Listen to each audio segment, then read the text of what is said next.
Азыркы учурда дүйнөдөгү эң бою узун адам 29 жаштагы Турциянын Мардин шаарында жашаган Султан Көсем. Анын боюнун узундугу 2 метр 52 сантиметр. Ал ошондой эле эң узун кол, эң чоң көлөмдөгү бут деген рекорддордун ээси. Ал эми адамзат тарыхындагы эң бою узун адам деп Роберт Вадлоу аталган.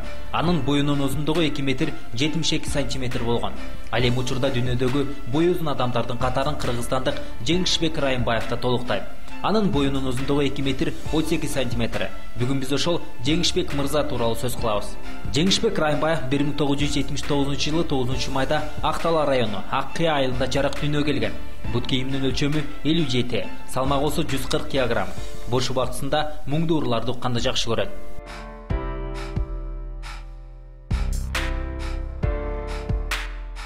Чындыгында Жеңишбек мырзаны теледен, ырчылардын клиптеринен эле көрүп калган жайым болбосо, жанынан көрө эле келем. Биз барганда үйүндө экен. Амандашып ала кабал сурашкан соң маектешип отуруп калдык. Негизи Нөлөбайдан окуганда эле балдардан чоң болсум. Да чыгып турчумун ошондо эле. Анан кийин 7-8 класстардан эл көзүнөн көрүнүп калдым да. Өзүмдү аткара албай, парталарга батпай калдым да, ошондо билинип калдык. Ошондо 7-8 классыңызда боюңуздун узундугу канча эле? 217 болчу, 217 ушундай. Окууну 9-класска чейин окугам. Андан ушул партага батпай эметип калганда чыгып кеткем. Ошол айылда кандай иштерди кылчусуз да? Ошол кезде демеге дыйкан чарбага тарап калып, ошо дыйкан чарбада эле жумуш кылып калдык. Өзү аараганда жакшы эле азыр. Кичине ооруп атам да.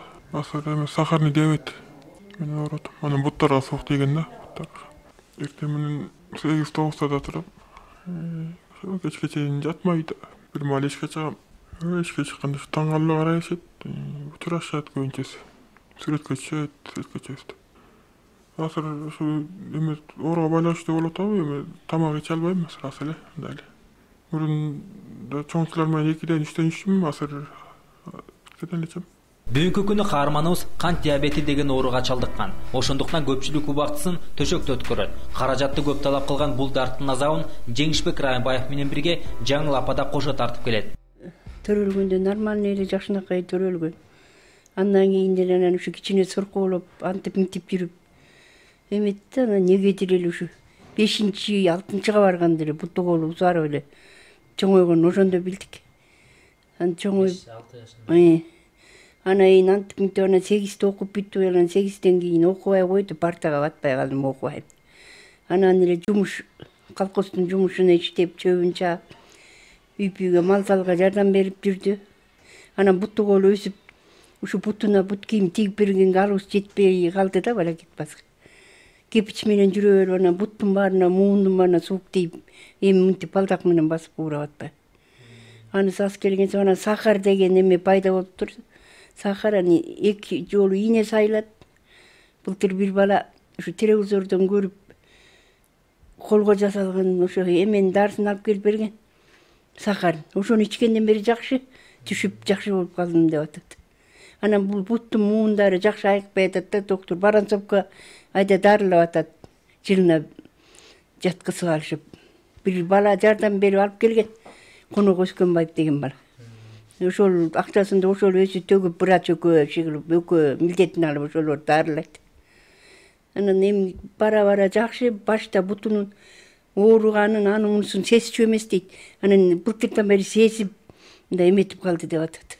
Күчкө толуп турган убагында спорт клубтарынын бири баскетбол ойнотобуз деп Бишкек шаарына алып келишкен. Бирок бир айча жүргөн соң ата-энесин, туулган жерин сагынып кайра айылына кете берген. Азыркы учурда ден соолугуна байланыштуу Бишкек шаарында апасы, бир туугандары менен жашайт. 7 балам бар, 2 кыз, 5 эркек. Бул 2 кыз, 2 эркек дейин 5-инчиси. Мындай 2 эркек бала бар. Алар үйлөнүп жайланды баары. Анан ушу байкуш үйлөнүп жайланткан деле ойлоп атабыз, атаң көрүп бир эмеге ылайыктуу киши болсо үйлөнүп жайлантып койсо бираз эле болот эле. Анан эле ден соолугуна карап эле эме кылып атабыз да. Бул сабакты аябай жакшы билчү, математика биздикилер ошо тукумубузда бар болчу, жакшы окушат сабак. Шахмат ойнойт, бул жерде бир абашка бар, байкуш киши. Алаксытып кел балам ойнойбуз деп ошол киши бир маал шахмат ойнотуп, антип алаксытып кетет. Алаксытып бул жерде абашкалар, кемпирлер ушуну эле эметип атышат байкуштар.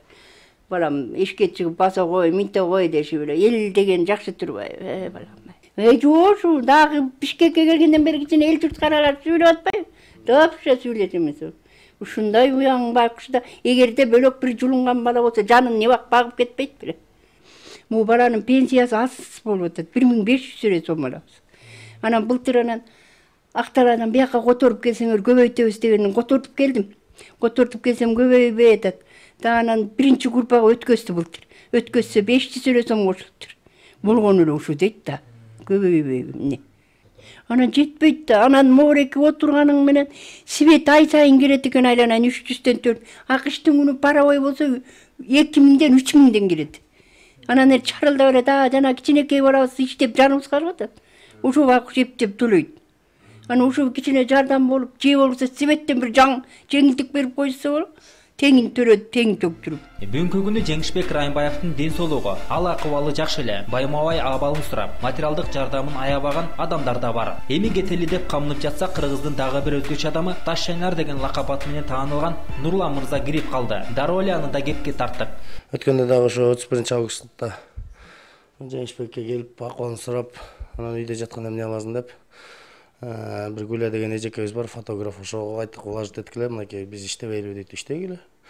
Буга да жакшы болсун деп жакшынакай улуттук кыргыздын кийимин тиктиртип, кийгизип, 31-августта эгемендер ошо борбордук аянтка алып чыгып, эл менен Кыргызстандагы эң чоң адам, алып адам, анан Ташшайнар деп элдин баары ошо сүрөткө түшүп атты. Бүгүнкү келип калган себеби ошо жана Жеңишбекке чалып айткам, бир аз алма алып, ана Кордайда алма сатса жакшы болуп атат дейт. Кичине бизнес кылып көрөлү. Чай пулга чыгып турат экөөскө. Экөөскө спонсор чыкпаса, өкмөт карабаса, өлбөгөн оокатыбызды таба алды десем, ой келиңиз Нурлан Бакеден, ушул себептен менен келип калдык. Кудай буйруп Жеңишбек Кудайдан болуп оймейин деп жакшынакай сакайып кетсе, балдагын таштап. Ойлойм, что ар бир коюп аткан рекордтордун астына Жеңишбекти айтып атам, узун бир таякча кылып туруп, Кыргыздын туузун тагып туруп, сен көтөргөндө бизде теге жанагы борбордук аянтта турган туу желек менен тең болот. Астыга сен желекти көтөрүпсүң, Кудай буйруса аркаң рекордторду коебуз деп ниет кылып отурабыз, сүйлөшүп, Кудайдан тиленип.